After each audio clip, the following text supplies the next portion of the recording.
Thanks for staying with us. So finally, we're able to connect with our guest, who is, he's from the Lekki Conservation Center. Thanks for staying with us.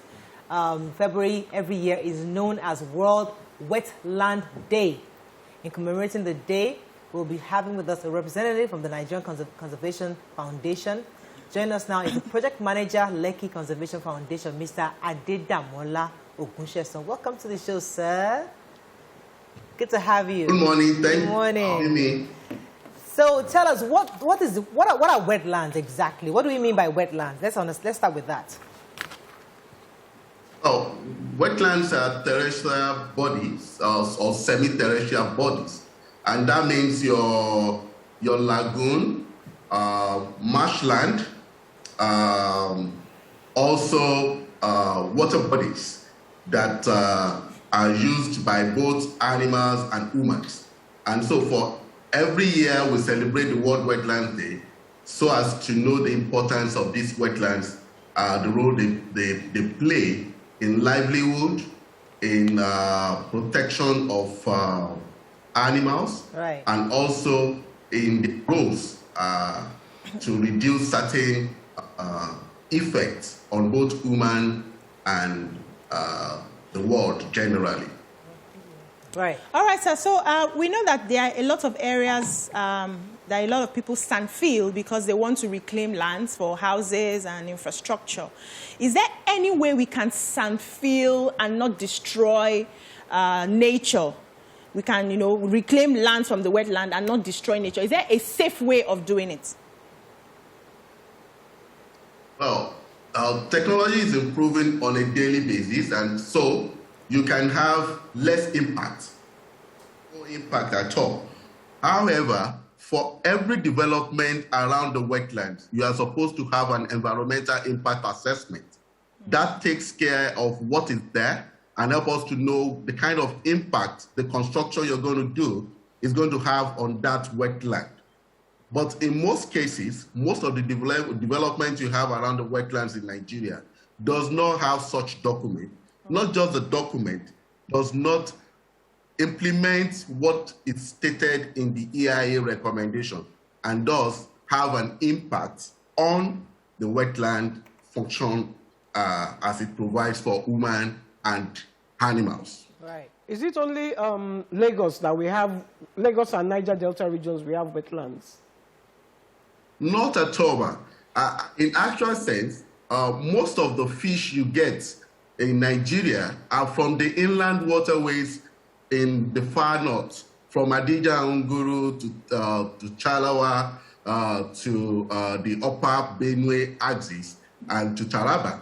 These are hubs of where you have a lot of fish, and it will amaze you that the wetlands in Nigeria produce over 500,000 tons of fish annually.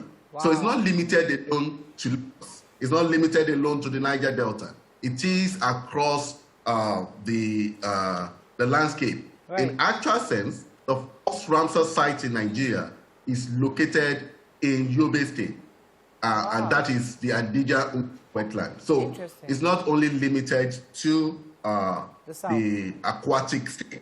Yeah. Okay. It's okay. Okay. So I wanted to ask the question concerning the challenges we've been having in Lagos. Many Lagos areas that used to be seen as wetlands, the government is trying to clean up those areas. So you have cases of trying to make use of waterways better as means of transportation.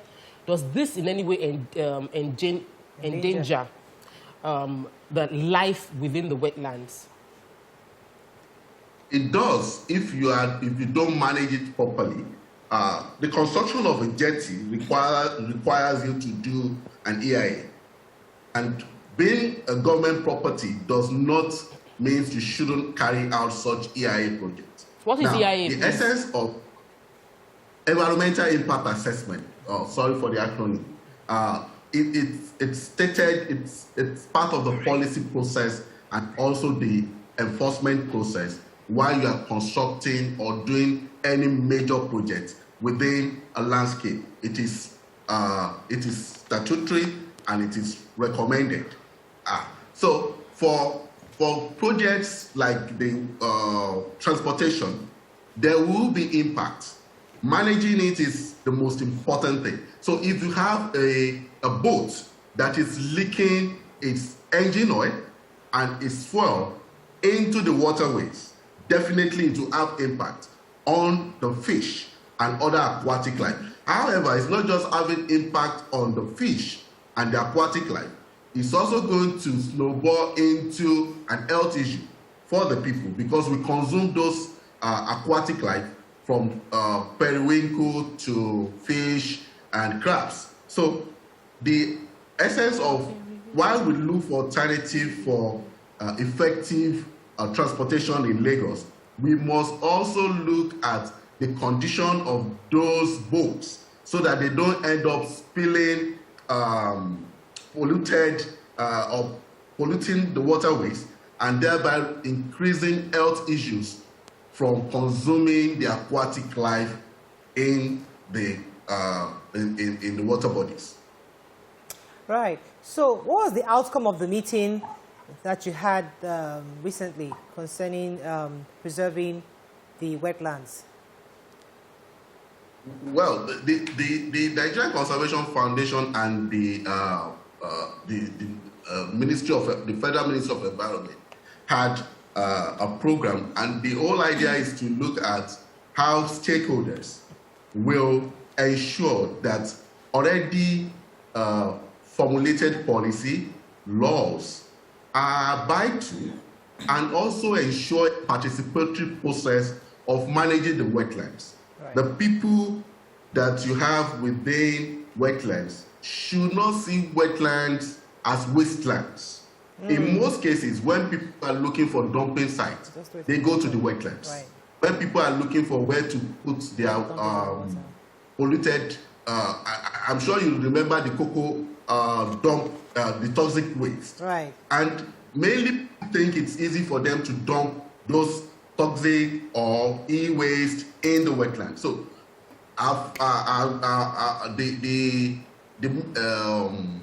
this year team and also the meeting we had with the Federal Ministry of Environment was to target how stakeholders will ensure that policies that have been formulated are implemented, right. Not just implemented, but make it participatory such that there's an ownership of these tools across the stakeholders and across different levels of communities across Nigeria. Thank you very much, Mr. Okunsesan. It's been a pleasure talking to you because it's important we know that there are people who preserve our nature, and wetlands is one of them, and it's important that we know that you're there to protect our wetlands, and we hope that the federal government and the Nigerian citizens also to take responsibility in preserving these wetlands because they cannot use them as dumping sites, as you said.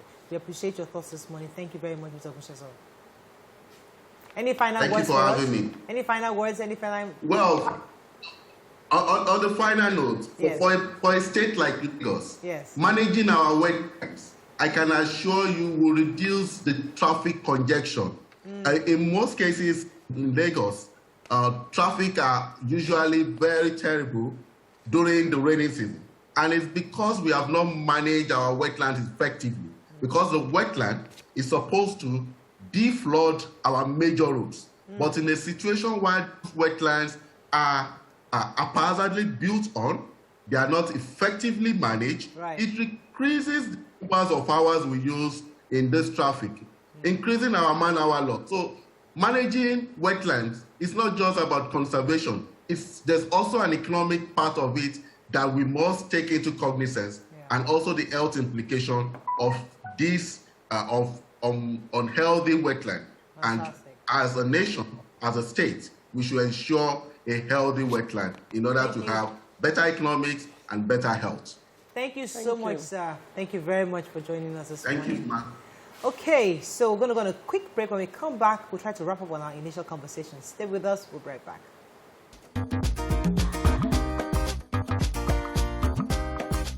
Stay tuned. Your View will be right back.